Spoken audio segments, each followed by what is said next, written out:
There's a joke that goes around among station crews in the outer Meridian corridor.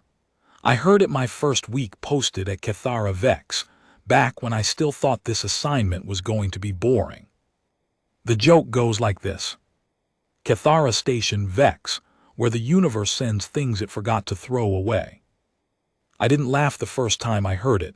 I do now, mostly because it's true.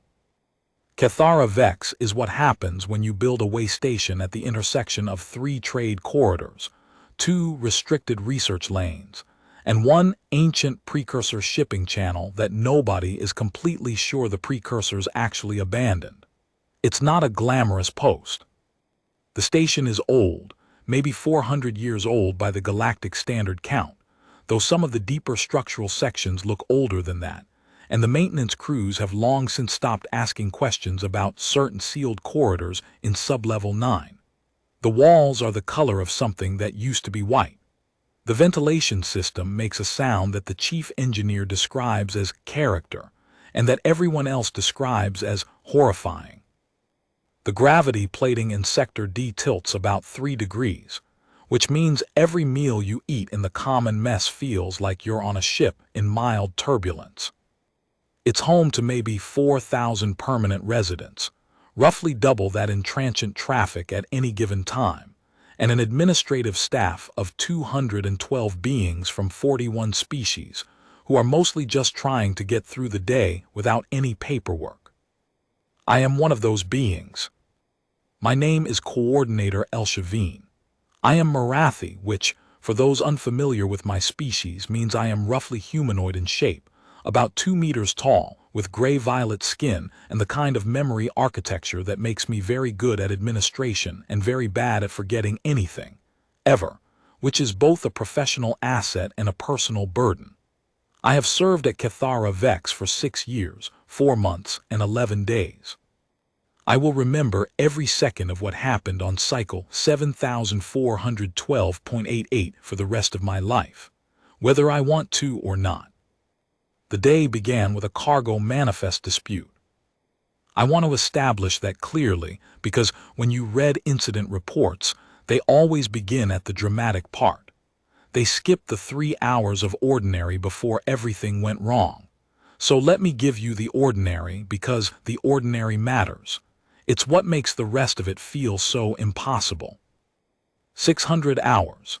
I reviewed 17 pending cargo disputes from the previous cycle.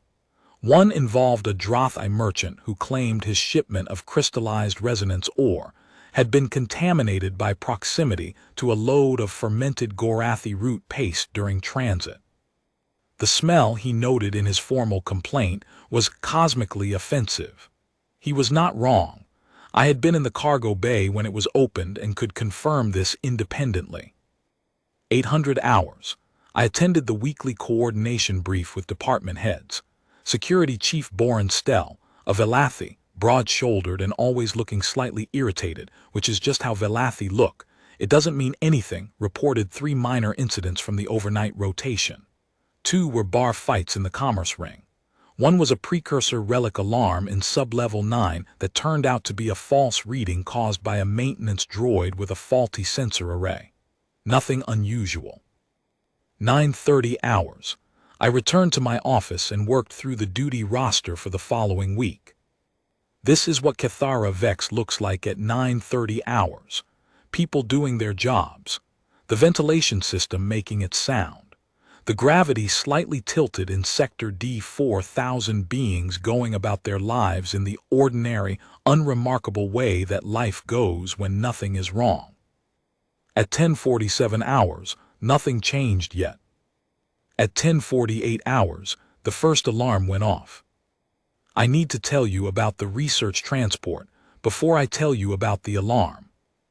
The Keth Solaris was a mid-range GHA research vessel, Galactic Health Authority registered, Class 4 biological containment rating. She had docked at Cathara Vex at 2:20 hours during the overnight rotation, which was routine. Research vessels transit through our station perhaps twice a week on average. She was carrying a team of 15 researchers, a support crew of 8, And as I would learn approximately 47 minutes after the alarm sounded, a Class 9 biohazardous specimen that she absolutely was not authorized to transport through a populated neutral zone way station.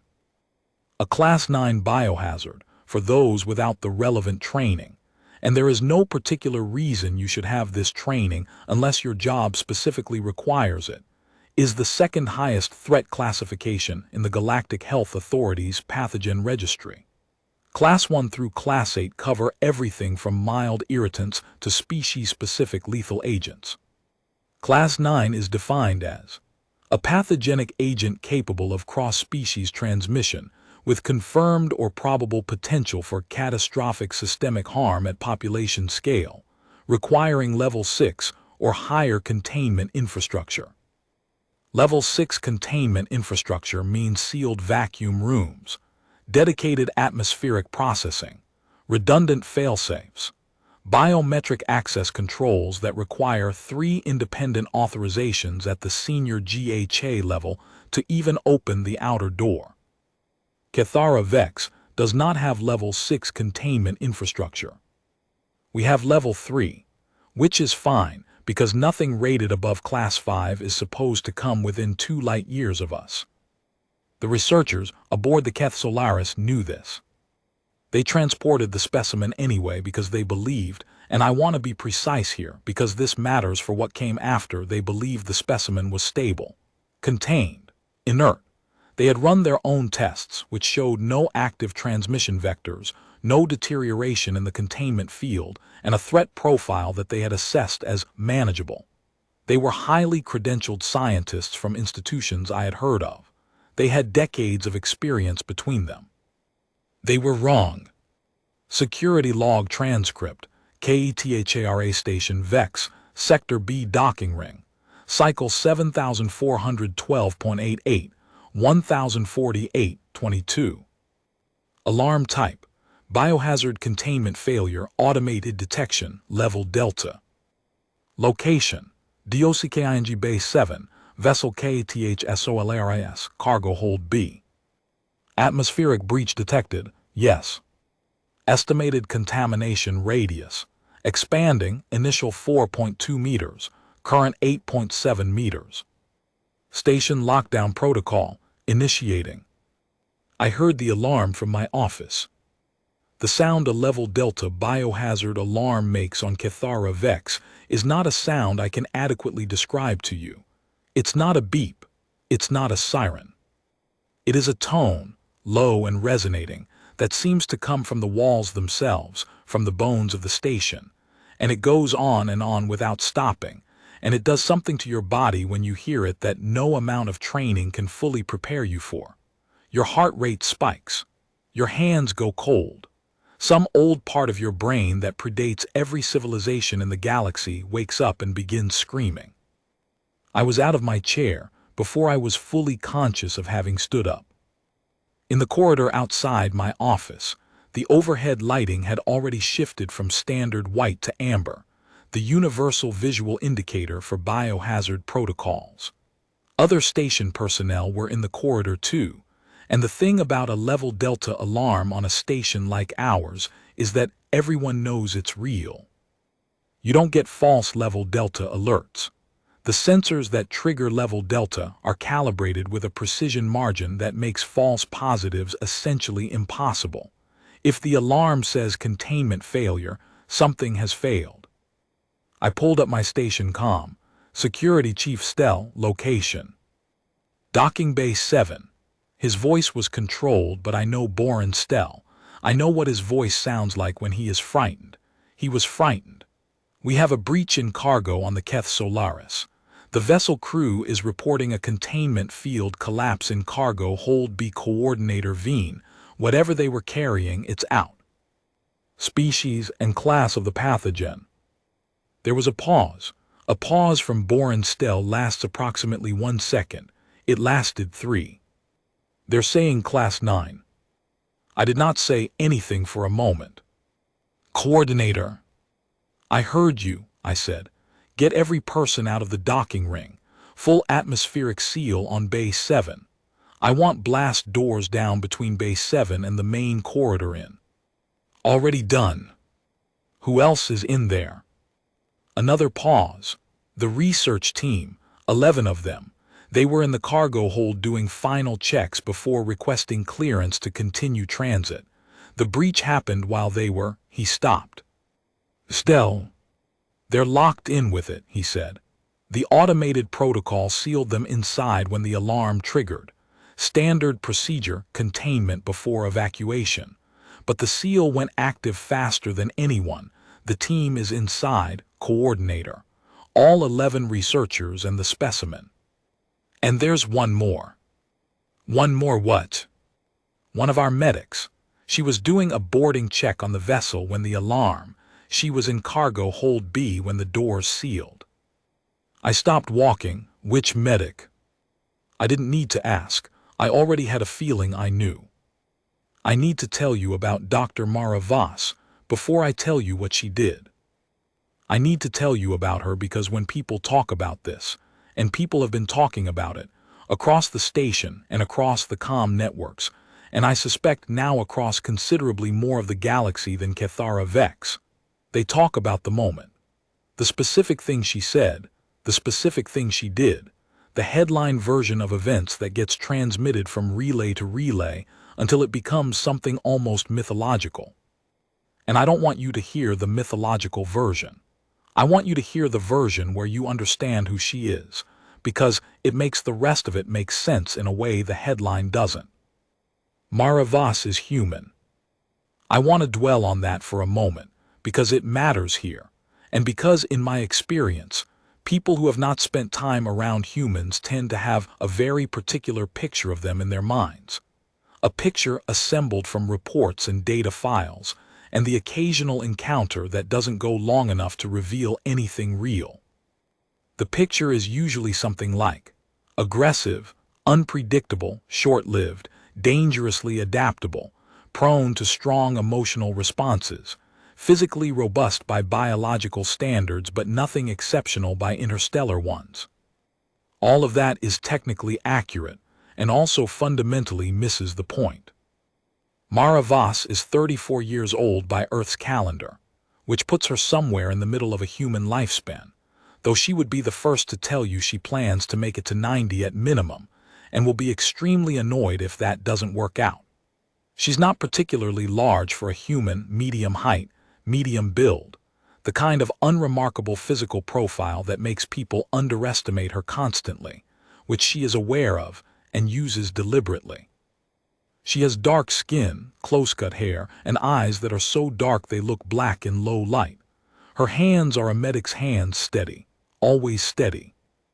She's been on Cathara Vex for 2 years. She came out from a trauma center in what humans call West Africa, which apparently has some of the more challenging medical environments on their homeworld. And before that she did a year with a humanitarian medical service in one of the conflict zones on Earth's eastern continent. She came to Cathara Vex because the interspecies medical work interested her. She told me once, over a meal in the tilted mess hall in Sector D, that she found it intellectually compelling.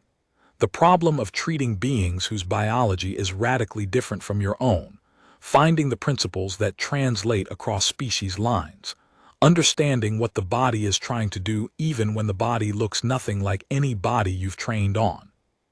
She said it was like solving a puzzle where the pieces keep changing shape. I had asked her if she found it frightening sometimes. She had thought about it for a moment, genuinely. Mara Voss does not give you empty answers. She actually thinks before she speaks, which I find refreshing and which sometimes unnerves beings who are not used to it. Then she had said, "Fear is just information. It's telling you something is important. The trick is not to let it make your decisions for you." That was 6 months before Zeta 9. I think about that sentence a lot now. Witness testimony. Dr. Reva Solani, Chief Medical Researcher, KETH SOLARIS, GHA Certified, Deposited Cycle 7413.12. Testimony begins. I am going to be honest with you. in a way that the formal incident report does not fully capture. We knew the specimen's classification. We knew what we were transporting. We had assessed, and I stand by the methodology of that assessment, even now, even knowing how it ended. We had assessed that the containment field was stable enough to make transit through a way station of Cathara Vex's profile without significant risk.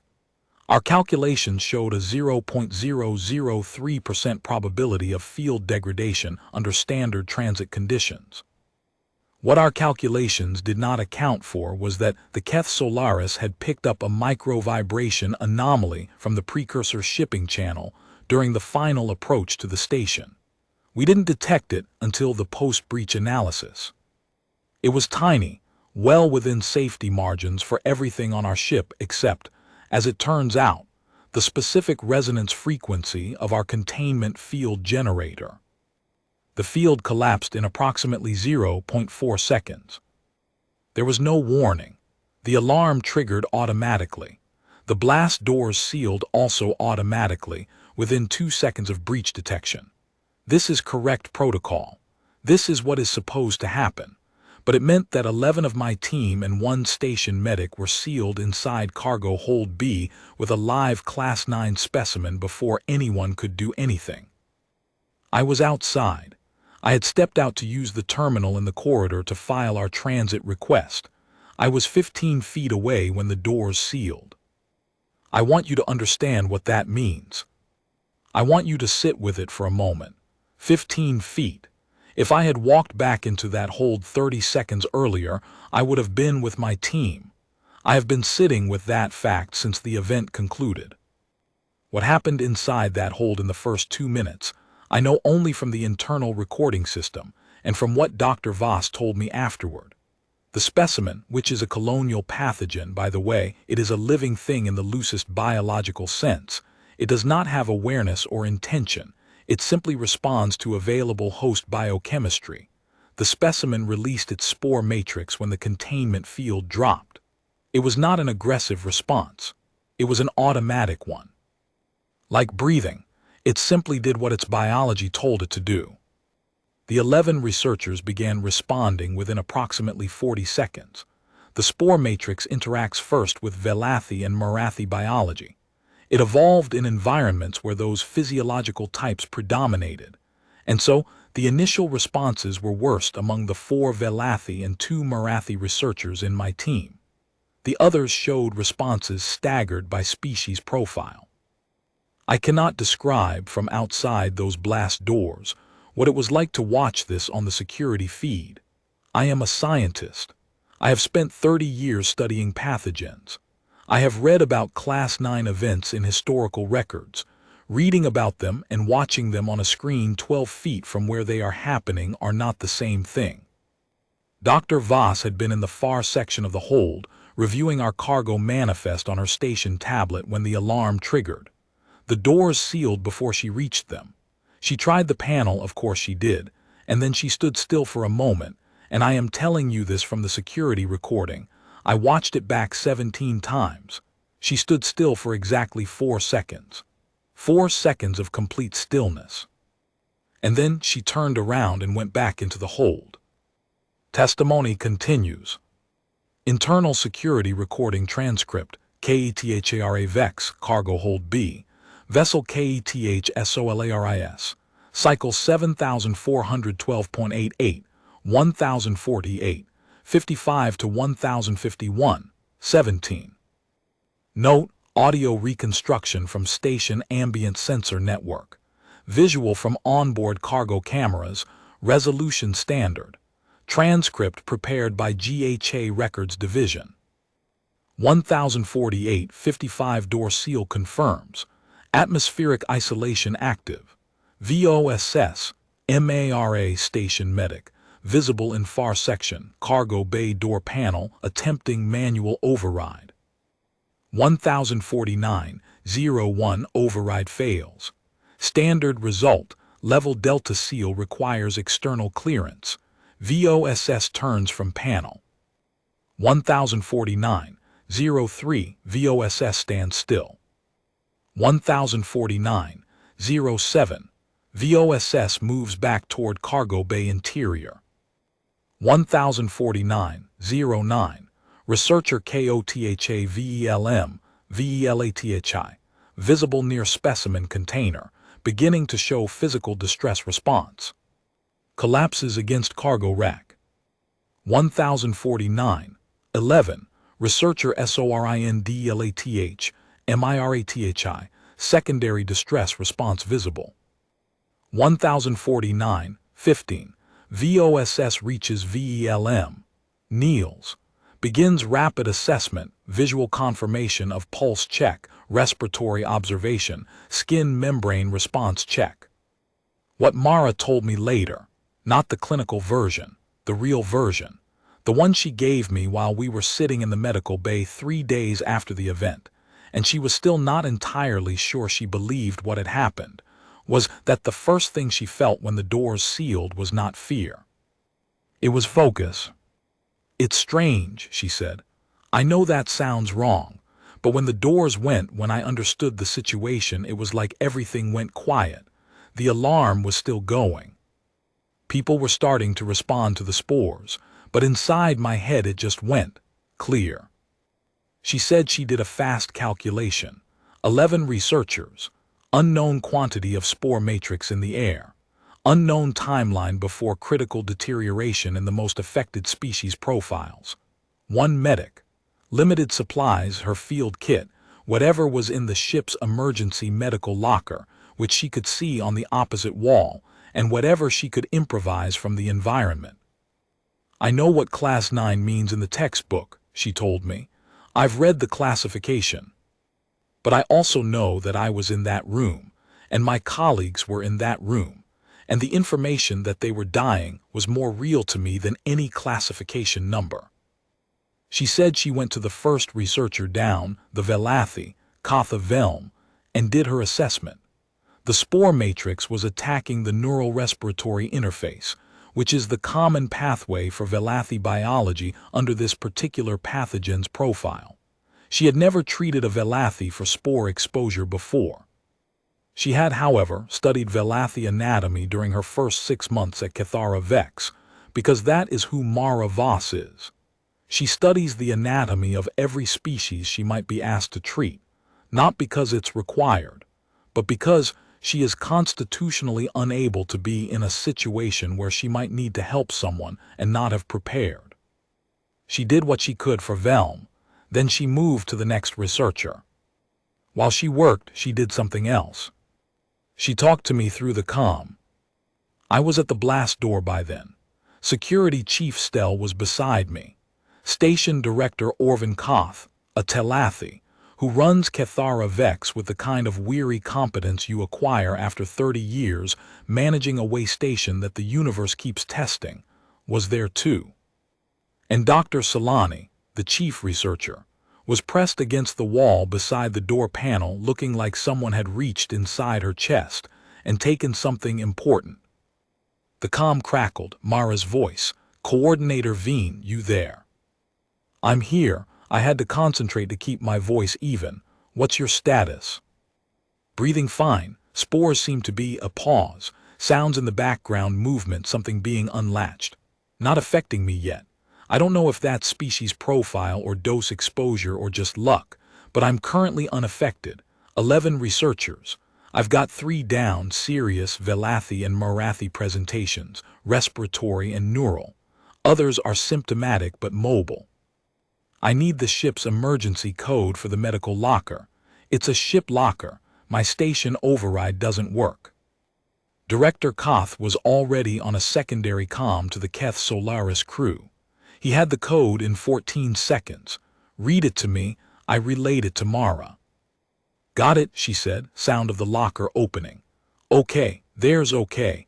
There's more here than I expected. Whoever stocked this ship knew what they were doing." A brief sound that I would later identify from the recording as a very small laugh, not a happy one, a processing one. The sound of a mind cataloging a situation that is too large and filing it into something workable. "Mara," I hesitated. "I have to ask you about your exposure, the spores." "I know." She didn't elaborate immediately. More sounds of movement. I need to know what we're dealing with. The specimen designation, what's the formal registry ID? The researchers aren't in a state to answer questions right now. Dr. Solani had heard. She pushed forward, took my comm device. This is Dr. Solani, Chief Researcher. The specimen is Pathogen Registry Designation VX9KETHALI. Colonial Spore Matrix, Class 9, Evolved Host Profile Targeting Neural Respiratory Junctions across Velathi, Marathi, and Secondary Droth and Telathi profiles, Mara said. I've already figured that from what I'm seeing. What's the known antigen response pathway? Solani blinked. How are you? You've identified the antigen pathway from observation alone. I've been doing medicine for 12 years. What's the response pathway? What followed was one of the stranger conversations I have ever witnessed.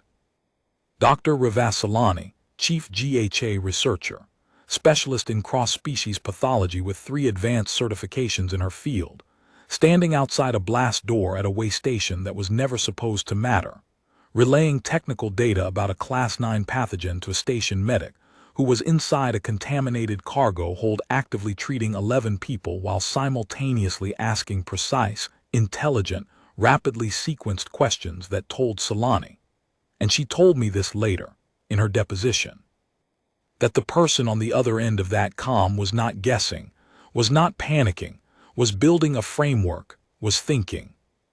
I stood there and listened to them talk for 4 minutes and 40 seconds, and at some point in that conversation, I stopped thinking about the disaster we were in and started thinking about Mara Voss, about what she was doing, about what she was becoming in that moment for 11 people who were running out of time.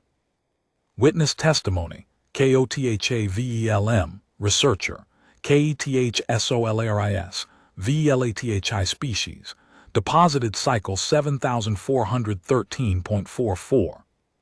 Testimony begins. I will tell you what I remember, which is not everything, because the pathogen's effect on Velathi neural function includes significant gaps in conscious memory formation during peak exposure. This is well documented. I am not embarrassed by the gaps. They are biological, not personal. What I remember. I remember the containment alarm. I remember the sound of the blast doors. I remember turning to see that we were sealed in, and the specific feeling, which I think anyone who has been in a situation like this will understand, the specific feeling of understanding that you cannot get out, and that something dangerous is in the room with you. I remember the spores. They are not visible, which is somehow worse. You cannot see what is affecting you. You simply begin to notice that your breathing is becoming effortful in a way it was not a moment ago, and your extremities feel distant, and the neural pathways that usually process sensation begin to transmit inconsistently, like a signal breaking up. I have read the clinical description. The clinical description is accurate and does not capture anything essential about the experience. I remember going down. The cargo rack, I grabbed it, it didn't help. And I remember Dr. Voss. I remember her hands on my jaw, tilting my head, saying something in a voice that was, and I want to be precise about this, a voice that was not panicked, which meant, for a reason I cannot entirely articulate clinically but that I think was purely instinctive, that my own panic became slightly smaller, as though her steadiness lent me some, as though calm is something that can be transmitted person to person, even in a Class 9 contamination event. She said, "You're not dying. I need you to hear me say that. You are not dying. I need you to breathe at this rate." And she placed her hand on my chest and breathed at a specific pace, and I matched it because she told me to, and because some part of my nervous system believed her even though the rational part was not certain. I do not remember the next 30 minutes clearly. What I remember next is the atmospheric scrubbers coming on, and Dr. Voss saying, "There we go," in a tone of voice that sounded almost private, like she was saying it to herself, like it was something she had been holding her breath for and could only release now. I was conscious by then, not mobile but conscious. I watched her move to the next researcher without pausing. She had been working without stopping for, I checked the timestamp later, 41 minutes. She was sweating, and her hands were shaking slightly from physical effort, and she kept going. I want to say something about that, about what it means to be the person who keeps going. I am Velathi. We do not have a long cultural tradition of thinking well of humans. This is a fact, not an apology. The Velathi historical relationship with human civilization has been characterized by a certain condescension that I now recognize was based on a very limited understanding of what humans actually are. We saw the surface things, the short lifespans, the chaotic politics, the emotional volatility. We did not look at what those things produce in the beings that carry them. What it means to know that you are temporary and choose to act anyway. What it means to be afraid and do it anyway. What it means to be one person in a room with 11 people who need help and simply start helping, without negotiating with the situation. Dr. Voss did not negotiate with the situation. She saw it, she assessed it, she began. I am alive to give this testimony because she began. Testimony ends. Now let me tell you about what happened outside the blast doors. Because while Mara was working inside that hold, something else was building in the corridor. Word spreads on a station like Kethara Vex with a speed that has nothing to do with official communications. The amber lighting was visible from anywhere in the docking ring. The level delta alarm had been heard by everyone within 200 meters.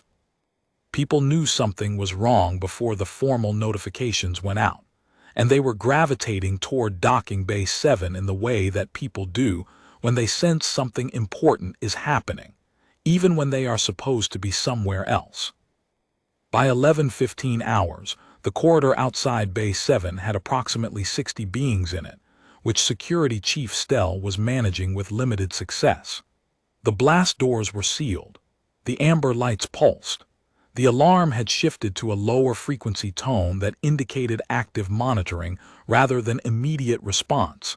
The station's automated systems had done what they could, and now we were in the waiting phase. I hate the waiting phase. The Galactic Health Authority's emergency response team had been contacted. They were en route from the nearest GHA hub station, which was 6 hours away at standard transit speeds. 6 hours is not an abstract number.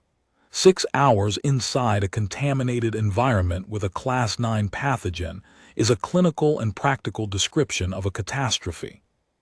The GHA team had been explicit. Do not open the containment until they arrived. Their reasoning was sound. If the spore matrix had reached the atmospheric vents in the section, opening the blast door could propagate the contamination beyond cargo hold B. They had protocols. They had equipment. They were 6 hours away. Director Koth relayed this to the corridor. He is a direct being. 30 years of station management has given him a relationship with difficult news that is honest and undecorated. He said, the GHA team will be here in 6 hours. We maintain the seal.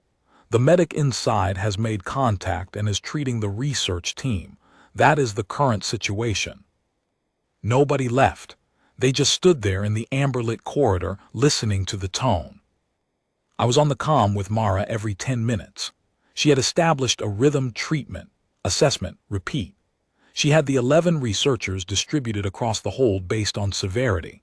The 3 critical cases nearest the medical locker, the moderate cases in a second cluster, the ambulatory ones helping her where they could, because Mara Voss is the kind of medic who will give a walking patient a task because useful work is itself a form of medicine.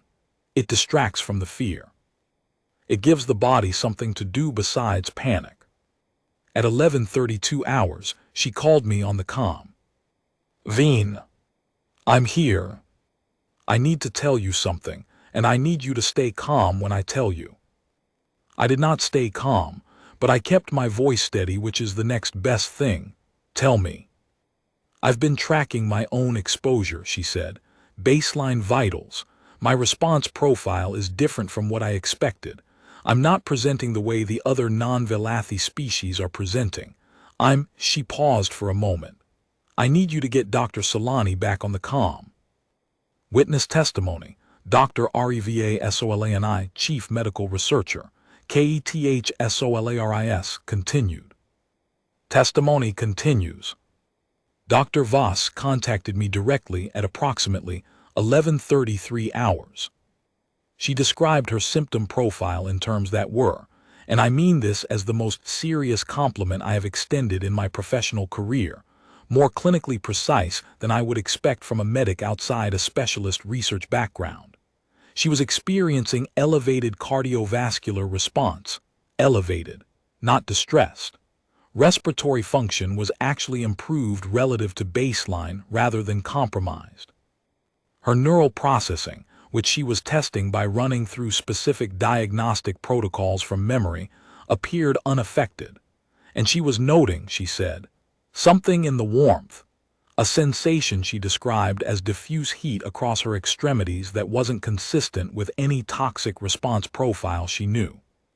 What she was describing, in non-clinical terms, is that her immune system had noticed the pathogen, had noticed it and was responding, not collapsing under it, not being overwhelmed by it, responding to it.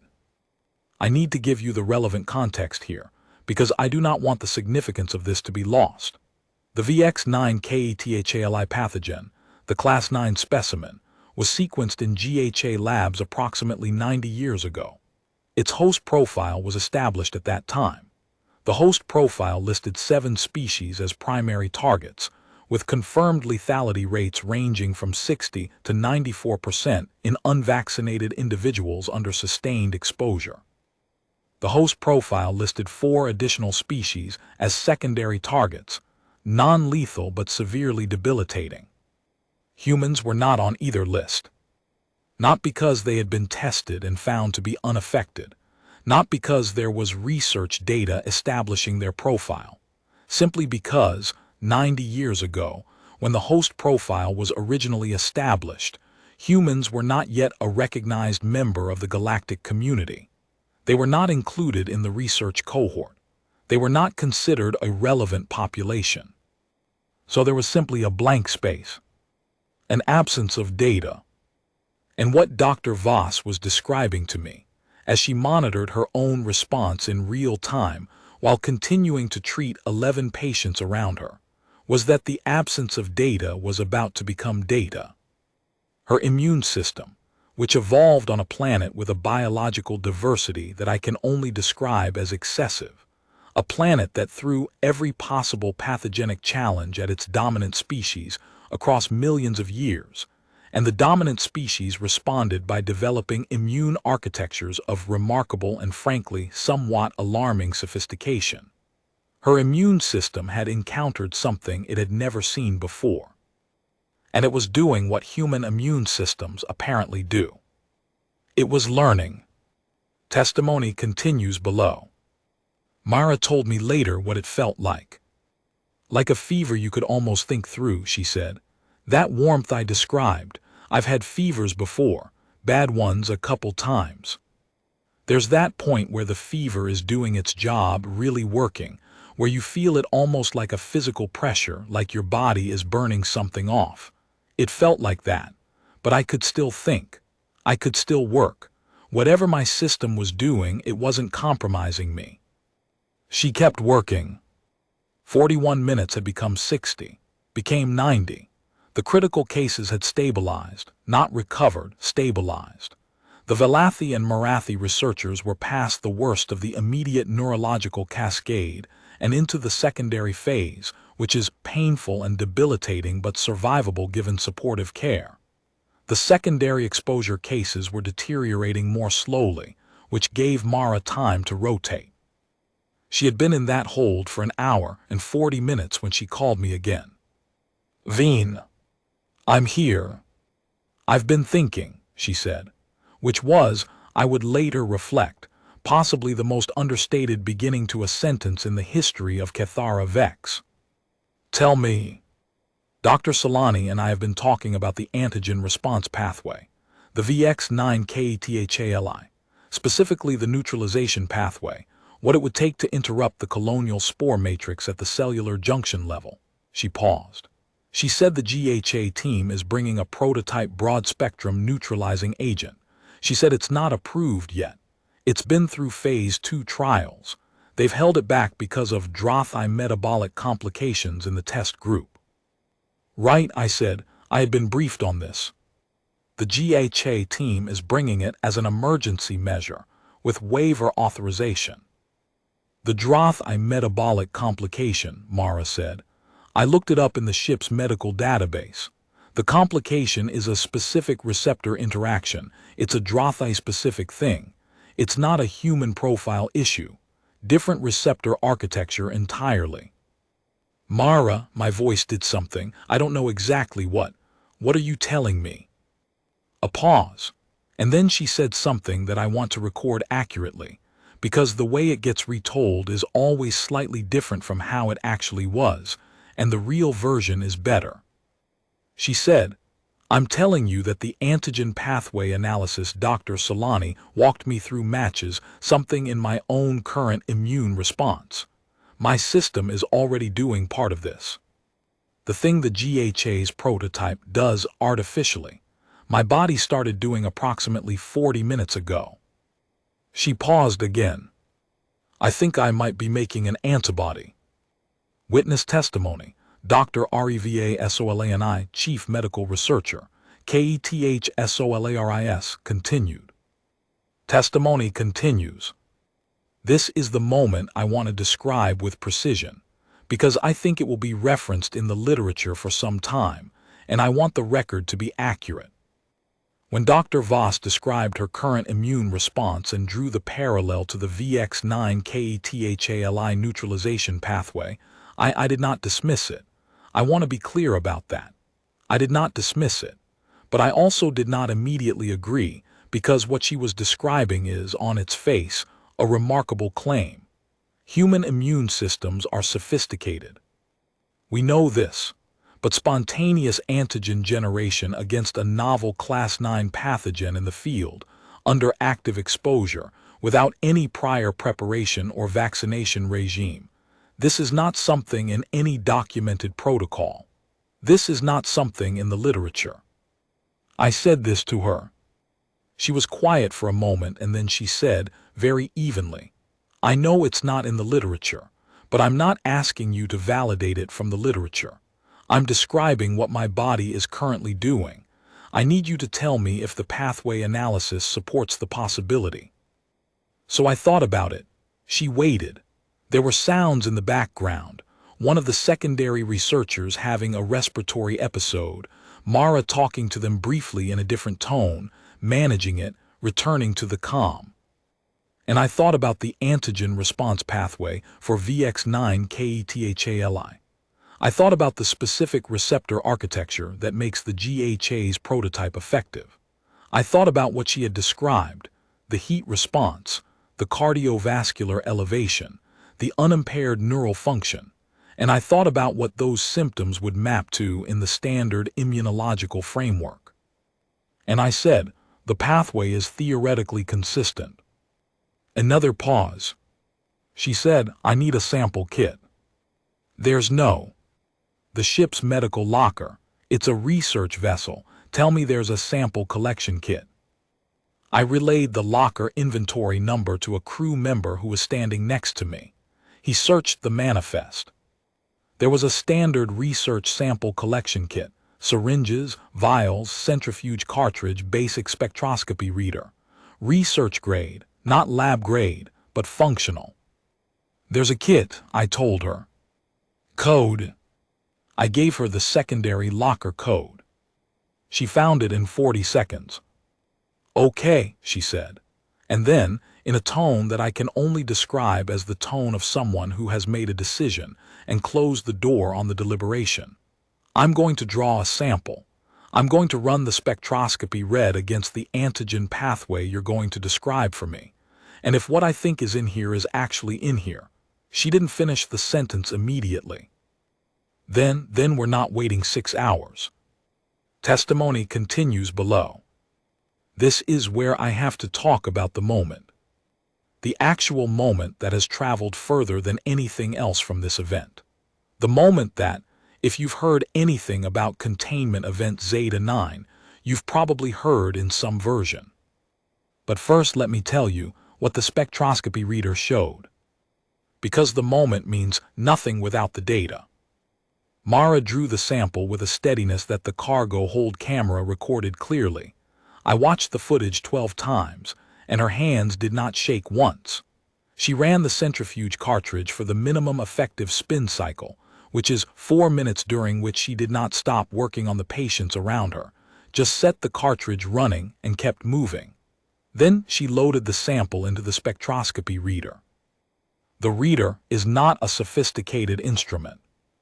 It's a field-grade tool designed to give rapid, approximate analyses. It doesn't give you the kind of precise molecular breakdown that a GHA laboratory instrument would. What it gives you is a functional profile, a chemical fingerprint of what's in the sample, compared against its onboard reference library. Mara relayed the output to Dr. Solani over the comm. Solani was quiet for almost a full minute. Then she said, "Run it again." Mara ran it again. Same result. Solani said, in a voice I will describe as controlled shock, the voice of someone who is a scientist and knows they are supposed to be precise, and is fighting every impulse in their body to simply say what she said. "The immunoglobulin profile you're showing, it maps, Dr. Voss. It maps against the VX9 KETHALI binding site within the margin that this instrument can detect." Meaning your antibody, if that is what this is, appears to bind to the same site that the GHA's prototype agent targets. In the background of the recording, I can hear someone moving. Mara, stepping away from the comm slightly, working, returning. Then she said, "Dr. Solani, if I draw a larger sample, if we run it through the ship's med synthesizer to amplify and purify it, can we get enough to treat the critical cases?" A pause that lasted 4 seconds. The ship has a med synthesizer, standard research vessel protocol. I know. What's the synthesis amplification ratio on a raw immunoglobulin sample? Solani worked through it. She talked through the math out loud, quietly, and I heard Mara doing the same thing, both of them, simultaneously, running numbers in their heads on different sides of a blast door, working the same problem from different angles. Solani said, "We'd need a significant draw, more than standard donation volume." "How much more?" "Twice the standard, maybe 3 times for the 3 critical cases." Another pause from Mara. "Okay. Dr. Voss, that's not a minor. Your body has been dealing with active pathogen exposure for over 2 hours. Your baseline is already stressed. That kind of draw. I know what that kind of draw is. It's a significant physiological demand." "I know. I want to make sure you know." And Mara said, in a voice that was completely level, completely present, the voice of someone who has finished calculating and is now simply stating the conclusion, "I know. Get me the synthesizer access code." Director Koth and I were both on the comm at this point. Boren Stell was beside us. Dr. Solani was a meter away. Nobody spoke for a moment. Then Director Koth said quietly, "Voss, you understand the risk to yourself." "Director," her voice through the comm was the same as always. "I've got 3 people in here who are going to deteriorate past the recoverable point in the next 40 to 60 minutes at current trajectory. The GHA team is 4 hours out. The math is the math. The synthesizer process itself takes 22 minutes once the sample is loaded. I've done the calculation." A brief pause. "Get me the code, Director." There is a thing that happens when you are standing in a corridor outside a blast door, and the person inside that door tells you to give them what they need to do something that is going to cost them significantly, to help other people who are not from their species, on a station that is not their home, with no particular obligation to do any of it. There is a thing that happens to you, in your chest. I don't have the vocabulary for it. I suspect nobody does. Director Koth had the synthesizer access code from the Keth Solaris crew in 17 seconds. He read it to me. I relayed it to Mara. Got it, she said. And then she said, and I want to be precise about this because the way it gets retold is sometimes embellished, and I want the real version on record, she said. All right, I've got the vaccine. Security recording transcript, cargo hold B, 1251, 08 to 1314, 17. Visual doctor, VOSS at medical locker, sample collection materials visible. Synthesizer unit active, loading bay open. 1251, 08, VOSS loads primary sample into synthesizer input tray. Manual parameter entry, 3 minutes. 1254, 22, VOSS sits on cargo container edge. Visible, second collection syringe, prep materials. 1254, 37, VOSS self-administers second draw, steady, completed in 40 seconds. 1255, 19, VOSS loads secondary sample, initiates synthesis amplification cycle. Synthesizer processing time, 22 minutes 16 seconds. During synthesis period, VOSS continues patient monitoring.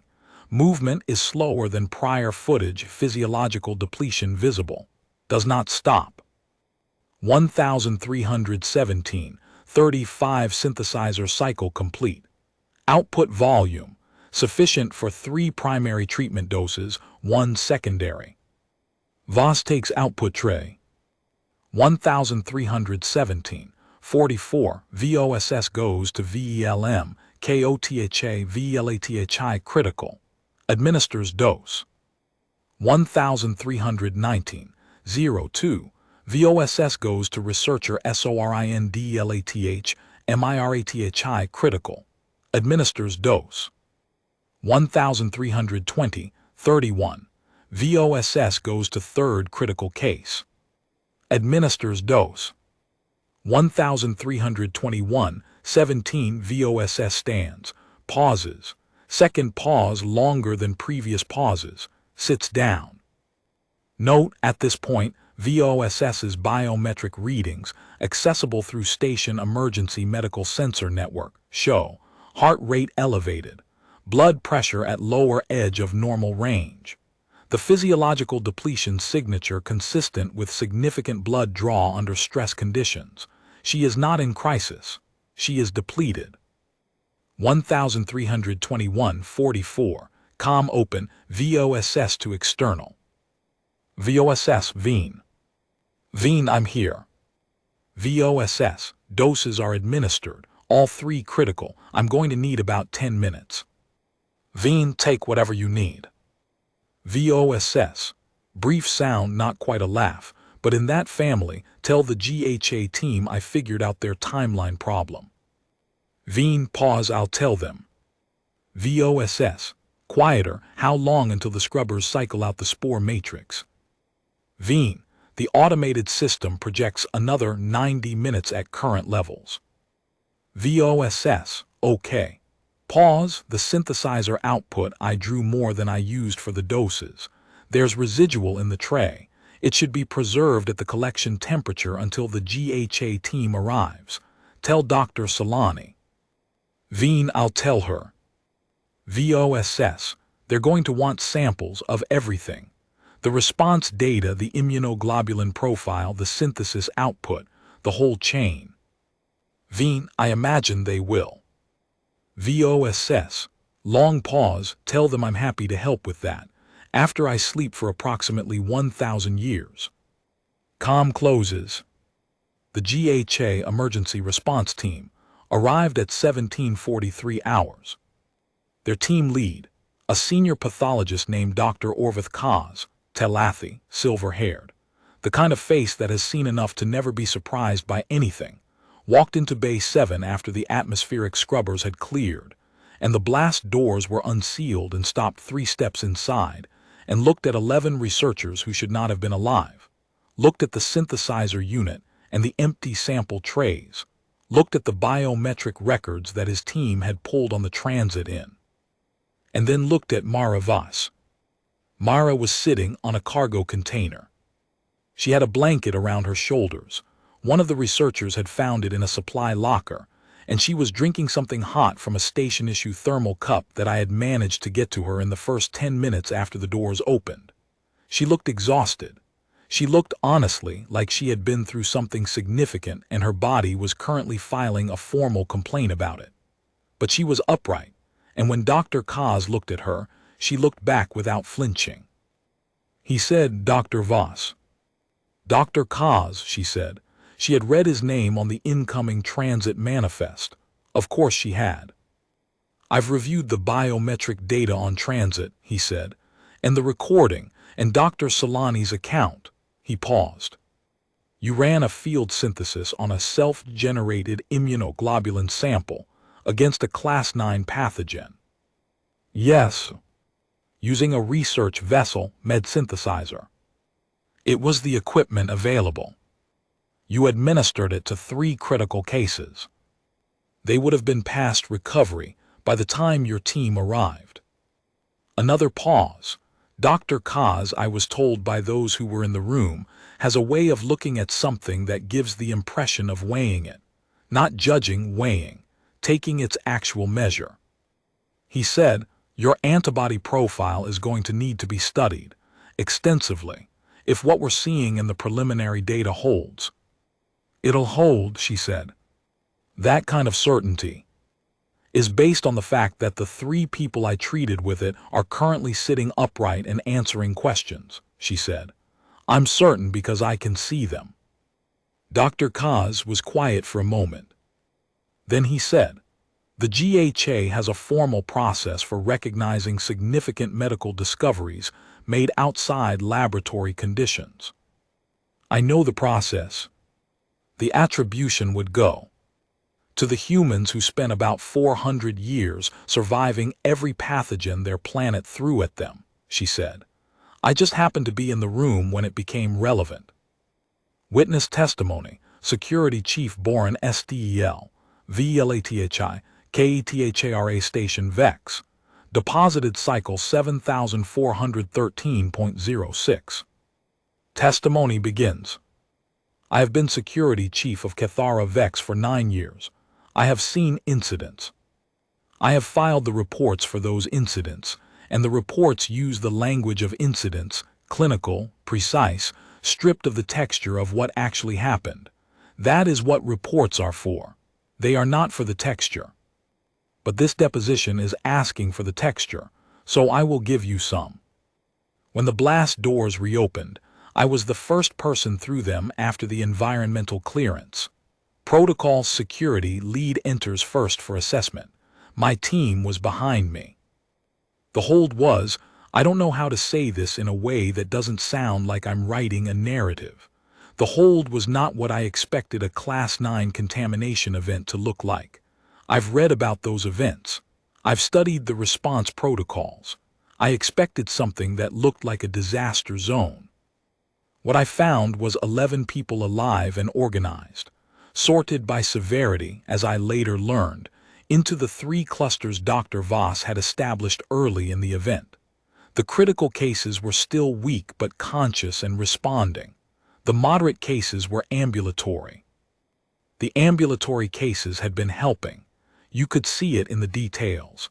The small things that someone had moved or adjusted or brought to someone else. The evidence of 11 people working together to survive under the direction of one person. And Dr. Voss was in the center of it, on a cargo container, blanket, thermal cup, looking at me when I came through the door with an expression that said, plainly and without drama, "I knew you'd get here eventually. Welcome." I said, and I'm including this because it's in the audio record anyway, I said, "You look terrible." She said, "I feel amazing actually, relatively speaking." I don't know if she meant it or if she was being generous for the sake of the room. Knowing Mara Voss, I think she meant it. I think that after 2.5 hours in a Class 9 contamination event, treating 11 people and drawing her own blood and running a synthesis cycle, she looked out at what her body had done and felt something close to wonder. And wondered beats terrible, even when your hands are shaking and your blood pressure is lower than anyone's ideal. I had a conversation, later that cycle, with one of my officers who had been in the corridor during the event. He's Marathi, young, this is his second station posting, he's good but he's young. He said to me, "Chief, she went back in." I said I knew. He said, "She went back in when the doors sealed. She didn't try to stay near the exit. She went back into the hold and started working." I said I knew. He said, "What does that mean, about humans?" And I thought about it. I'm Velathi. We're not given to sentiment as a culture. We value assessment over feeling, so I assessed it. I said, it means that when humans say they're going to help you, they mean the whole thing. They don't mean the part that's convenient or the part that's safe. They mean the whole thing, including the parts that cost them something. He was quiet for a moment. He said, "That seems like something we should have noticed before." I said, "Yes." Testimony ends. 3 things happened after the event that I want to include in this record, because they are relevant, and because they have not been captured in the formal GHA documentation. The first, when the Keth Solaris crew, the 8 support staff who had been outside the hold during the event, learned what had happened, they sent a formal crew commendation to Station Director Koth for Mara Voss. This is a procedural thing. Ships send crew commendations to stations for exceptional service, it happens. But the crew of the Keth Solaris also, apparently independently of each other, wrote individual messages. Not formal, personal.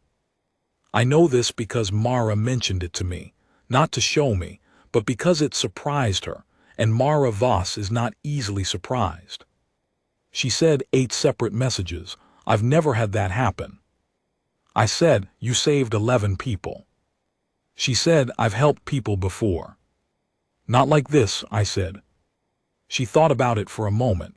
Then she said, "I guess the scale was different." The second, Dr. Ravasalani submitted a formal research paper to the GHA Medical Journal approximately 3 weeks after the event. The paper documented the VX9-KETHALI exposure event in full, including the immunoglobulin analysis, the field synthesis, the treatment outcomes, and the full timeline. The paper's formal title is 23 words long and uses the appropriate scientific language. But the abstract begins with something that is not standard abstract language. It begins, "This paper documents the first recorded instance of spontaneous human immune response generating field-applicable antigen neutralization against a Class 9 pathogen. The mechanism by which this occurred is not fully understood. The outcome is clear." The mechanism is not fully understood. The outcome is clear. I think about that sentence. The third, 11 days after Zeta 9, I was walking through the commerce ring during the midday rotation, and I came across something I had not expected. At the intersection of the main commerce corridor and the docking ring access passage, a spot that everyone passes through because there is no route from the residential sections to the docking ring that doesn't go through it, someone had put up a message. Not an official display, not a station notice. A handwritten message on actual physical material in a script I recognized as Velathi, translated into galactic standard on a second piece of material below it. It said, "KETHRA Station Vex. Cycle 7412.88. A human stayed." That's all, 4 words in galactic standard. Below them in smaller script, for the 11. I do not know who put it there. I do not know if it was one of the researchers, or someone from the station, or someone who had heard the story through the network and felt moved to respond to it. I left it up. Director Koth and I discussed it briefly, and neither of us saw any reason to take it down. It was still there when I last checked. 4 words for the 11. A human stayed.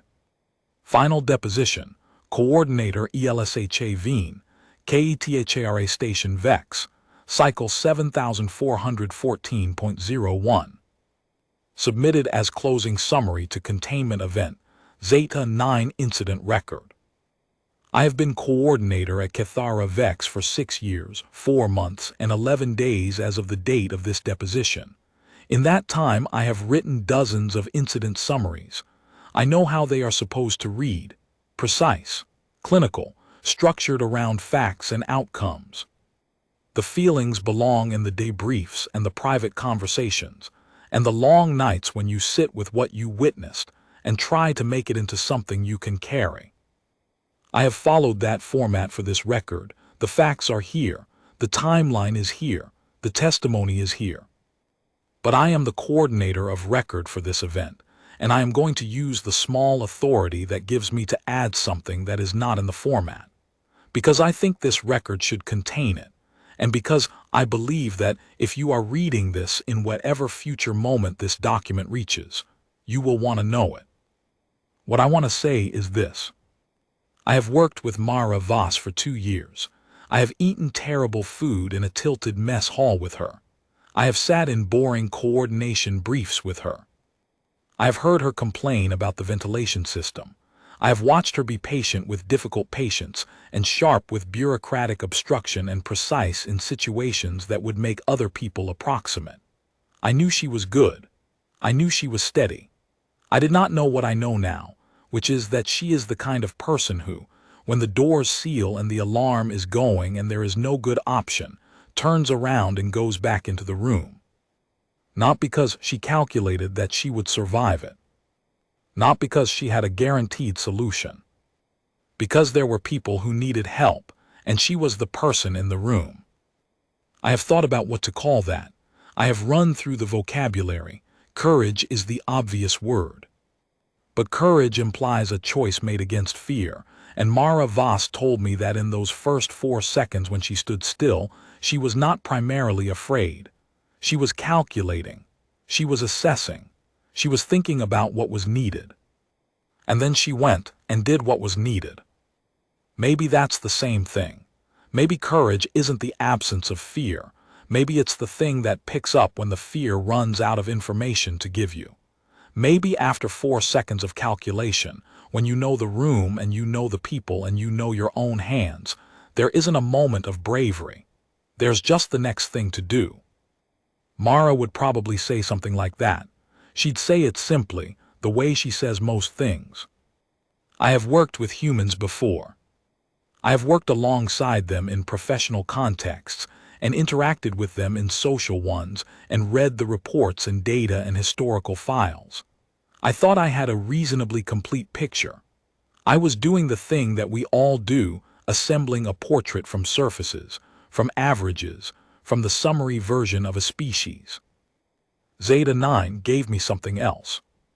It gave me what happens when the summary version runs out. What you find underneath it. What Earth apparently spends centuries building into its people without announcing it. That warmth in her blood that her body made into medicine. That steadiness in her hands that 4 seconds of clarity made into action. The way she said, not as a declaration, not as a performance, just as the simple factual conclusion of a calculation. I've got the vaccine. I've got it. So let's begin.